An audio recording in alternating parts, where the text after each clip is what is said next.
शांति। सत्यम शिवम सुंदरम सतचित आनंद स्वरूप सत श्री अकाल मूरत सदाशिव परम पिता परमात्मा की प्यारी संतान, प्यारे भाइयों तथा बहनों, आज दिनांक 12 अगस्त 2022 की मुरली का मंथन प्रस्तुत है। अगर हम देखें तो वर्तमान समय समस्त संसार बॉडी कॉन्शियसनेस अर्थात देह अभिमान, मटीरियलिज्म, भौतिकवाद तथा कंज्यूमरिज्म अर्थात भोगवाद के कारण विषय विकारों के समुद्र में जैसे कि गोते खा रहे हैं।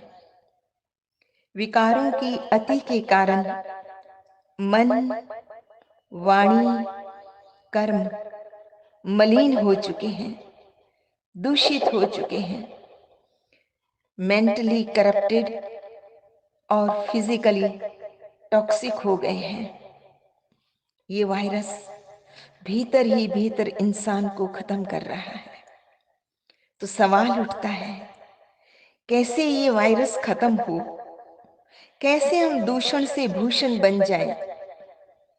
वो परम पिता परमात्मा, वो करुणा के सागर आए हैं। अब मन, बुद्धि और शरीर को सैनिटाइज करने के लिए भगवान शिव ने संपूर्ण मानवता के लिए एक फरमान जारी किया है कि मेरे प्यारे बच्चों, देह अभिमान को छोड़कर आत्म अभिमानी बनो। स्त्री पुरुष के भान से ऊपर उठकर आत्मदृष्टि, रूहानी दृष्टि का अभ्यास करो तथा माम एकम याद करो। वो भी कैसी याद? मेरी अव्यभिचारी याद। इससे ही तुम मन, वाणी और कर्म से श्रेष्ठाचारी पावन बन जाएंगे तथा मन, बुद्धि और शरीर पूर्णतया सैनिटाइज हो जाएगा। इसके अलावा हमें इस संसार में नष्टो मोहा बनकर रहना होगा। वैराग्य के बिना संपूर्ण नष्टो मोहा बन नहीं सकते। इसी पुरुषार्थ से संपूर्ण वैराग्य तभी घटित होगा जब हम इस संसार से जीते जी मर जाएंगे, जिसे मरजीवा कहा जाता है। अर्थात इस संसार की किसी भी कठिन परिस्थिति अथवा मानव रचित या प्रकृतिकृत विपरीत घटनाओं का हम पर कोई भी प्रभाव नहीं होगा, ऐसी हमारी मनस्थिति बन जाए। फिर बाबा ने हमें एक और विधि बताई है कि जब तक हम निज स्वभाव में, निज आत्म स्वरूप में स्थित नहीं होंगे, तब तक व्यक्ति तथा परिस्थितियों का, प्रकृति का प्रभाव हम पर पड़ता ही रहेगा। इसलिए इस दुनिया से सचमुच जीते जी मरकर परमपिता परमात्मा जो सत्यम शिवम सुंदरम है, उसको हर पल याद करना है। पल पल उसी की याद में अपना जीवन व्यतीत करना है। आगे बाबा ने कहा कि घर गृहस्थ से भागना नहीं है, अपितु रूहानियत में जागना है। वाह! बाबा ऐसे ही पवित्र गृहस्थ धर्म की स्थापना करने के लिए आए हैं, शुद्ध प्रवृत्ति मार्ग की स्थापना करने के लिए आए हैं। बाबा ने बताया, अपने घर गृहस्थ की जिम्मेदारियां निभानी है, लेकिन कैसे? निमित्त बनकर निभानी है। कचरे में रहते हुए भी, कीचड़ में रहते हुए भी कमल पुष्प की भांति रहना है, न्यारा और प्यारा। अर्थात घर गृहस्थ की जो महत्वहीन व्यर्थ बातें हैं, हमें उनसे प्रभावित नहीं होना है, नहीं तो श्रीमत पर न चलने वाले को बाबा कहते कयामत के समय रोना पड़ेगा। तो इस रोने से बचने के लिए चलो उस परम पिता परमात्मा से हम मुलाकात करते हैं, कुछ उससे सुनते हैं, कुछ अपने दिल की बात उसे सुनाते हैं। ईश्वर से हमने मुलाकात की है, मन भावनी सी मधुर बात की है, मिली है खुशी हमको प्रभु से मिलन की, वरदानों की हम भी बरसात की है। ईश्वर से हमने मुलाकात की है, मन भावनी सी मधुर बात की है। धरती सी है धीरता हमने पाई, मन को गगन से मिली है ऊंचाई, सागर सी गहराई आई हृदय में, सागर सी गहराई आई हृदय में, संतुष्टता जिंदगी में समाई, सुंदर ख्यालों की सौगात दी है, मन भावनी सी मधुर बात की है, वरदानों की हम भी बरसात की है।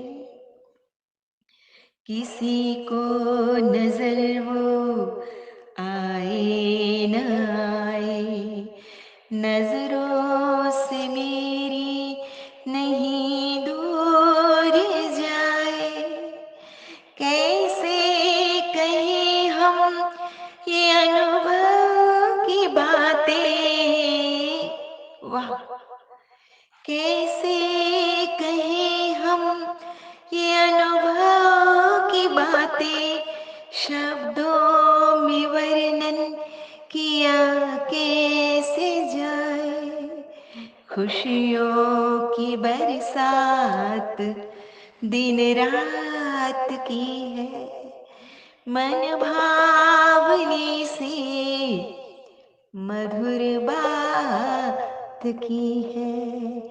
ईश्वर से हमने मुलाकात की है, मन भावनी से मधुर बात की है, मिली है खुशी हमको प्रभु से मिलन की, वरदानों की हम भी बरसात की है।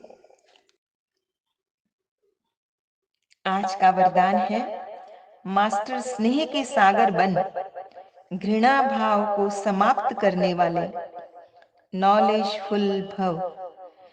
ईश्वरीय ज्ञान जब हमारे रोम रोम में बस जाएगा तो हमारा हृदय सर्व मानवता के प्रति स्नेह से भर जाएगा। क्यों? क्योंकि हमारे भीतर ये बोध जागृत होता है कि एक परम पिता परमात्मा सत्यम शिवम सुंदरम की संतान हम सभी आत्माएं आपस में भाई बहन अथवा भाई भाई हैं, जिससे हमारे हृदय में सच्चे स्नेह का जागरण हो जाता है, अभ्युदय हो जाता है, और ऐसी आत्माओं के पास स्नेह के सिवाय और कुछ भी होता ही नहीं। इसलिए जो भी व्यक्ति, जो भी आत्मा उनके पास जाती है तो वो महसूस करती है एक अपनापन, एक स्नेह, एक सच्चे परिवार की भासना, निस्वार्थ स्नेह की भावना। जैसे ब्रह्मा बाबा के पास जाने से इन आत्माओं को ऐसा ही महसूस होता था कि जैसे कोई हमें खींच रहा है, स्नेह के सागर में वो समा जाती थी। और वैसे भी हम देखें तो आजकल संपत्ति से भी ज्यादा स्नेह की आवश्यकता है। वैसे देखा गया है कि बुजुर्ग माँ बाप को बच्चे धन और सुविधाएं तो दे देते हैं, पर स्नेह तो दे नहीं पाते या देना नहीं जानते, जिनकी उन्हें बेहद आवश्यकता है। इसलिए भगवान शिव कहते हैं, मीठे बच्चे, जब तुम सही अर्थों में स्नेह के सागर बन जाओगे तो तुम्हारे द्वारा अपकारी पर भी उपकार होने लगेगा। भगवान शिव सारी मानवता के प्रति रहम एवं कल्याण की भावना रखते हैं। ठीक इसी प्रकार बाबा ने कहा, तुम बच्चों को भी क्षमा के सागर और रहम दिल बनकर किसी भी आत्मा के प्रति घृणा भाव नहीं रखना, द्वेष भाव नहीं रखना, अपितु क्षमा के और करुणा के सागर बनना है। आज का स्लोगन है, हदों को समाप्त कर बेहद की दृष्टि और वृत्ति को अपनाना ही यूनिटी का आधार है।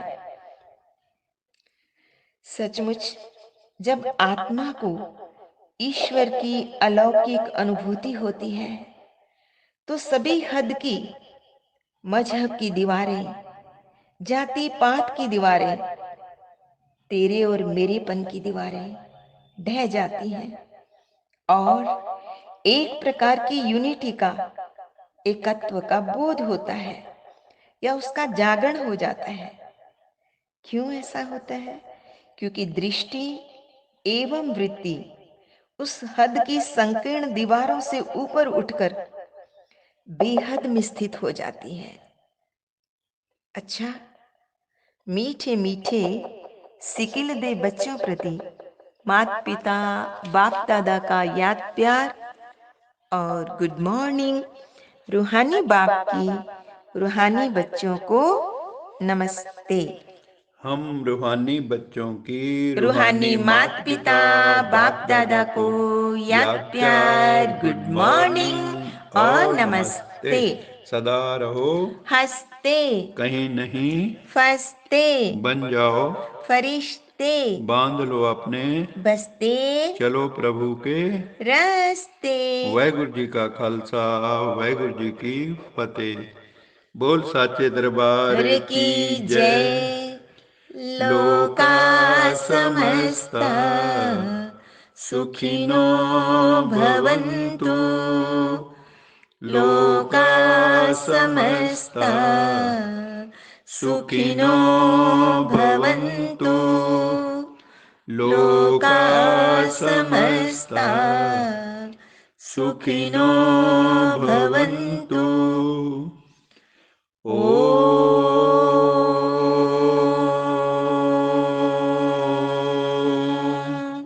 शांति शांति।